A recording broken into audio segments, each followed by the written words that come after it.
On a littéralement notre bite et notre couteau pour un petit problème. On vient de se réveiller là, juste nous.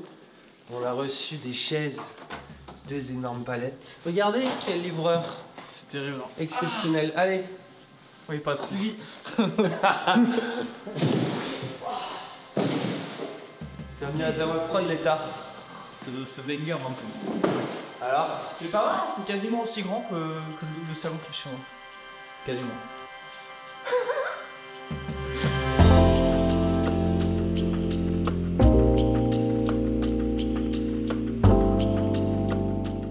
pourquoi il est tard? Alors c'est une question, une décision qui peut paraître absurde puisque normalement dans une entreprise, comme tout le monde le sait, il faut éviter les éléments qui pourraient ralentir les autres. Mais je sais qu'on est parfois prompt à l'harcèlement moral.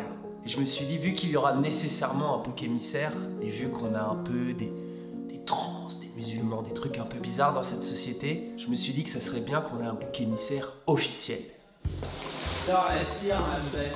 Je suis quelqu'un de très prosélyte.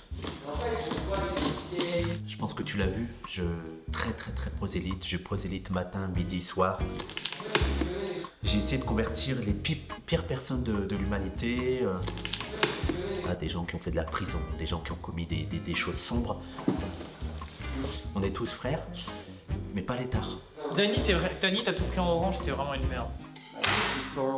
Mais ça, c'est un choix. Mais c'est le pire choix. Mais non, c'est noir et orange, tu vas voir, c'est stylé. On a dit les chaises oui et pas le reste. Brad, t'es d'accord. C'est dégueulasse. Le orange, c'est trop moche. C'est horrible. Eh, je dois qui démonter l'état. Ah non. Ah si. Je peux en monter 3-4.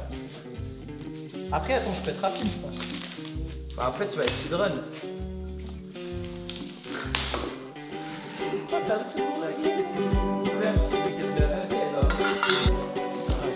En vrai, on pourrait aller acheter du café aussi. J'ai vu faire, j'ai le même modèle à la maison. Travail. Bravo.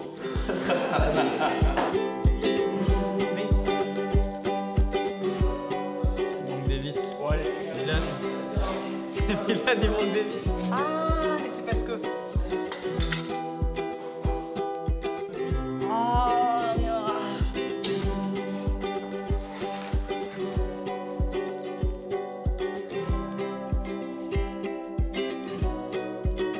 Je crois que je dois... C'est à l'envers? On est d'accord que c'est à l'envers. Sûr. Oui, c'est à l'envers. Ouais. Ah, ça oui. D'accord. Attends. Si tu regardes sur l'image... Oui, mais tu vois que là, c'est plus court que là. Ah oui, font, c'est écrit là. Donc c'est bon. Non, non, mais du coup, c'est simple. Alors, qui est l'étard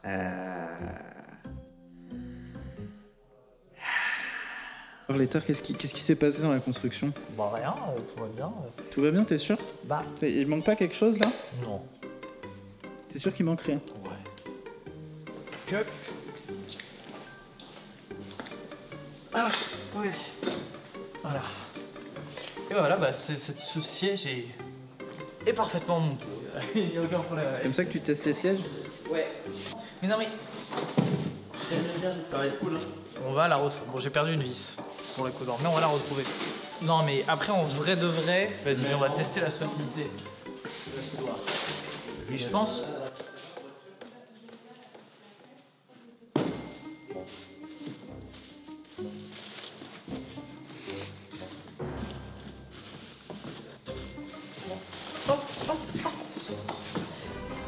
Je l'ai. J'ai la vis. Je me demande s'il n'y a pas un truc de... On doit avoir des personnes un peu... Il n'y a pas un quota de personnes un peu... dans un bureau à avoir? Moi je connais pas tous les trucs, mais il me semble que c'est ça, non? Il fait ça pour pas faire mon best-of, hein, faut le savoir. Hein. Il a vraiment décidé de monter une chaise alors qu'il déteste ça, juste pour pas faire mon best-of. Non, j'ai fait ça pour faire une pause psychologique. Ça dure 20 minutes ma vidéo. Il l'a regardé en accéléré, donc 10 minutes. Tu te rends pas compte que cognitivement parlant... J'avoue que regarder une vidéo en accéléré, c'est fatigant. Et en plus, je t'avoue, je suis pas habitué aussi. À quoi? À travailler? Moi j'ai l'impression que son travail c'est plutôt d'apporter le souffle à l'équipe. Que son travail c'est plutôt de tous nous réunir autour d'un but commun qui est de changer la société en profondeur. Qu'il fasse le montage en vrai c'est un peu accessoire. Ce qu'on a besoin c'est de sa vision. Ouais,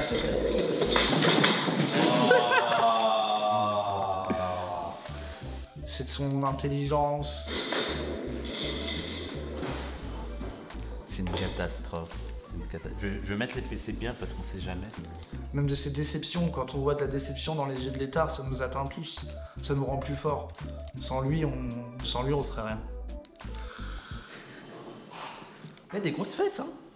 Politiquement, je dirais qu'il devrait se taire. Voilà, c'est ma position. Je pense que le mieux qu'il a à faire, l'État en tant que personne politique pour militer et tout, c'est de pas militer. C'est de fermer sa bouche. Les avis de l'État. Moi j'aime bien Kirikou.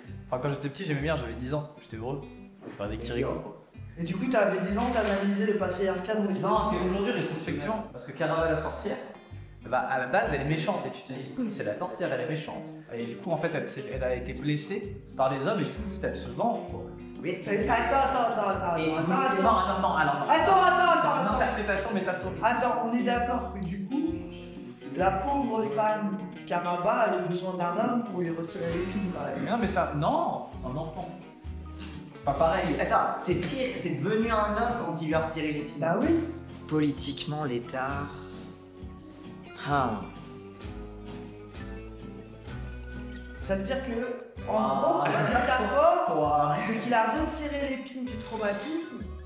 Et c'est ça qui l'a fait passer dans l'âge adulte. C'est juste. Presque, il a couché avec Caraba. Non, il a juste dit. Il a libéré une femme de l'hystérie. C'est là qu'il est devenu un homme en couchant avec elle. Voilà le film. Ça fait genre 15 ans que j'ai vu le film, donc il est encore très frais dans ma tête. Ce qui me permet de proposer une analyse intellectuelle sur le film qui est à la fois précise et politiquement intelligente. Et c'est comme Mario. Mario, c'est... Bah oui, il a sauvé la princesse. Donc Mario, c'est féministe aussi. Bah non, mais juste, c'est un peu un trope dans les histoires, c'est genre oh là là, mais là c'est un jeune garçon. Mais t'as conscience que c'est un trope sexiste, donc Kirikou peut pas être féministe. Personnellement, j'ai énormément regardé les streams de Parole d'honneur, ce qui, je pense, me donne une légitimité afin de parler de sujets que je maîtrise très bien, tels que le fait d'être noir en France, le fait d'être représenté dans des films produits en France, ou voilà, le fait d'être une femme noire finalement. En gros, ma grand-mère, elle disait souvent ton grand-père, il était... Enfin, mon grand-père à moi, il était noir. Et du coup, un jour, j'ai dit à ma mère, ah, c'est vrai? Et elle a dit, oui, bon, il avait une tête d'Indien. Je regrette tout ce que j'ai dit sur ce mec. C'est une merde. C'est une catastrophe. Je pense que, ce qui est important à comprendre, c'est qu'on est avant tout voilà, une grande famille. C'est la pire personne qu'on ait jamais eue dans l'équipe. Cette espèce d'entité, finalement, de solidarité, d'entraide. C'est le plus gros handicap possible. Voilà, on dit, voilà, la famille. On a une sorte de... un mini-Hitler. Moi, j'ai confiance en ma maman, donc je pense que c'est plus Inde que HTK. Regarde-toi, l'État dans une... Je te parle du qui? Non mais... C'est bon. Quelqu'un me met au courant? L'État, ton grand-père était noir? Non, il était a priori indien. Ton grand-père? Non, le grand-père de ma grand-mère. Pas mon grand-père. Moi, mon grand-père, il est grec. Et il est né à Madagascar. Oui, donc un gros colon, quoi, ok. Ça a ramené plein de prisonniers algériens à Madagascar. Il était naturalisé. À l'époque, c'était le système des colonies qui naturalisait dans les colonies, c'est tout. Ah oui, pareil, naturalisé, ouais. C'est grec, tamoul. Alors tamoul, c'est pas clair. Je te dis, c'est la partie pas claire. Que mon grand-père soit grec, c'est sûr et certain. Ma grand-mère, elle est née à La Réunion. À Skip, selon ma famille, elle aurait un grand-père qui aurait une tête d'Indien. C'est vrai ça? Attends, Milan, attends. L'État! Viens, l'État! Quoi? C'est vrai que pour tes origines? Oui. Attends, pardon, tu me dis si je t'ai offensé. On va t'augmenter l'État, du coup, je savais pas pour tes origines. Ouais. C'est Gazawa Prod, la diversité, tout ça. D'accord. Putain. Et ça tu coupes au montage, hein? Ouais, t'inquiète. Pour l'augmentation, Ouais, ouais. t'inquiète. Plus que Wissam encore, parce que sûrement ça va, ça passe encore. Ouais. Mais il est noir. Et moi, mon prénom, c'est Simon. Ah ouais, en plus. J'ai reçu un texto de ma grand-mère parce que je lui ai posé la question suivante. Hello mamie, tu as des photos de ton grand-père? Il paraît qu'il était indien. Donc là elle me dit oui, Les arrière-grands-parents d'Achille n'étaient pas des Indiens d'Amérique, mais des esclaves originaires de la région du Bengale en Inde, à la frontière entre le Bangladesh, le Népal et le Bhoutan. Une seule photo existe de mon grand-père paternel, et il a bien le faciès indien style Gandhi. C'est la grand-mère. C'est la grand-mère. Tu peux rien, moi. Qui a une tête d'Indien, quoi, globalement.